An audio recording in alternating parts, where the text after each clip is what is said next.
ada berita-berita yang kurang aksesibel untuk penyandang tunanetra. Sempat kenapa nggak mau baca media massa karena seperti itu sih? Itu sih sebenarnya bisa jadi lawan, bisa jadi kawan. Begini opini. Media itu kawan atau lawan, hayo?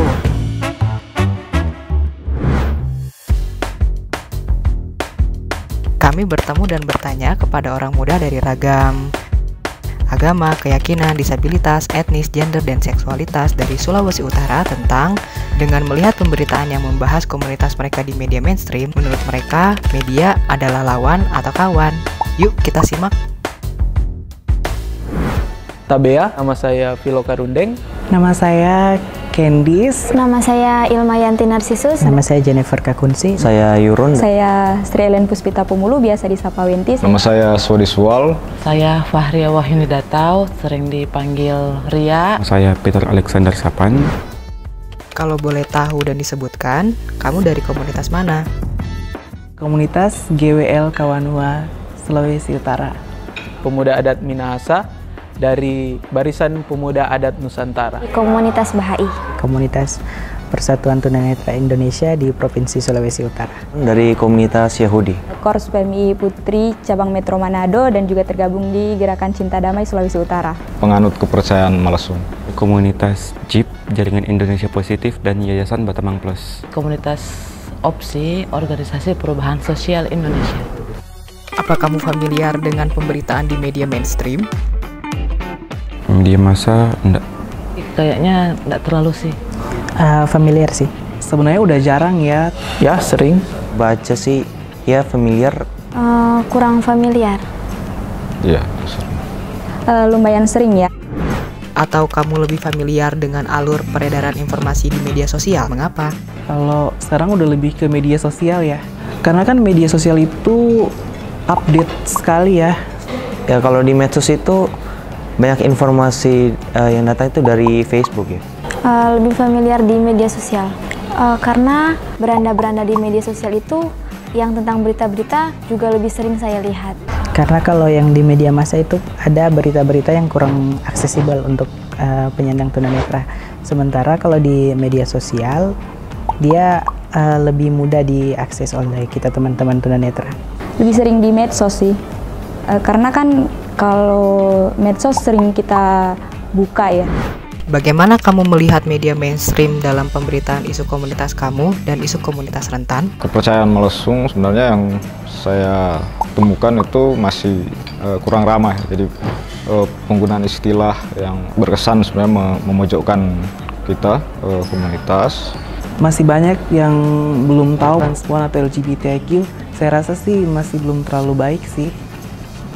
Pemberitaannya ada yang sudah bagus, dia mengenalkan apa itu tunanetra, pokoknya tujuannya baik lah.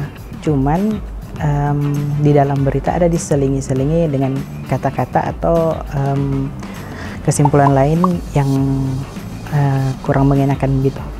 Komunitasnya kita kan kita juga identik dengan LGBTIQ dan HIV/AIDS. Biasanya kayak di LGBTIQ itu seumpama kayak menuliskan kaum homo atau gay. Kalau di media massa sih sebenarnya karena sempat lupa itu kapan, tapi sempat kenapa nggak mau baca media massa karena seperti itu sih, karena banyak yang menyudutkan. Adakah contoh pemberitaan baik tentang komunitasmu yang kamu temukan di media massa? Kalau beritanya itu tentang isi dari agama Bahai. Kita tahu yang baik ya, contohnya pembangunan Museum Holocaust itu dibungkus dengan bagus ya, isinya, ceritanya.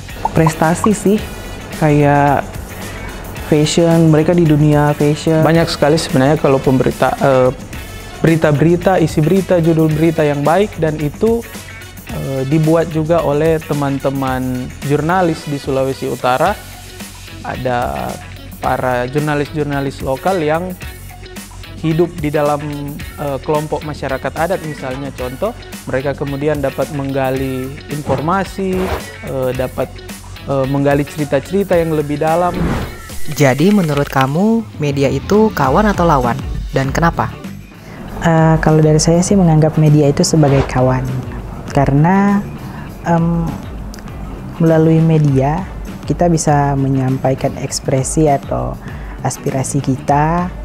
Apalagi saya sebagai penyandang disabilitas itu sangat membutuhkan media untuk menyampaikan bagaimana itu disabilitas, bagaimana itu tunanetra dan sebagainya.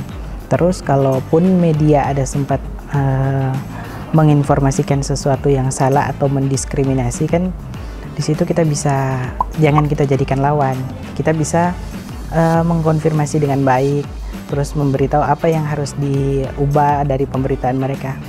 Itu sih sebenarnya bisa jadi lawan, bisa jadi kawan. Karena kalau kayak mereka memposting sesuatu yang baik untuk hal-hal yang lain, itu bisa menjadi kawan saya.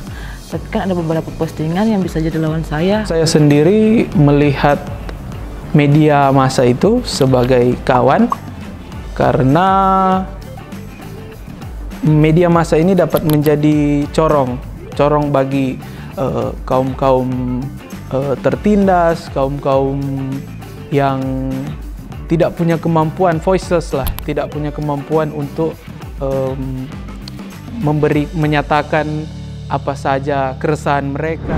Kamu punya pesan nggak kepada media, khususnya saat membahas isu keberagaman, bagaimana seharusnya media bersikap supaya tidak merugikan kelompok rentan? Lebih sensitif lah terhadap isu ini dan juga memilih diksi-diksi yang tidak mendiskriminasi, tidak menyudutkan dan juga tidak memberikan stigma kepada kelompok-kelompok rentan ini. Kayak lebih merangkul sih, jadi harus turun langsung dan benar-benar melihat dari perspektif mereka. Jadi tidak dari berita secara tidak langsung, tapi harus benar-benar dapat beritanya langsung dari sumbernya gitu.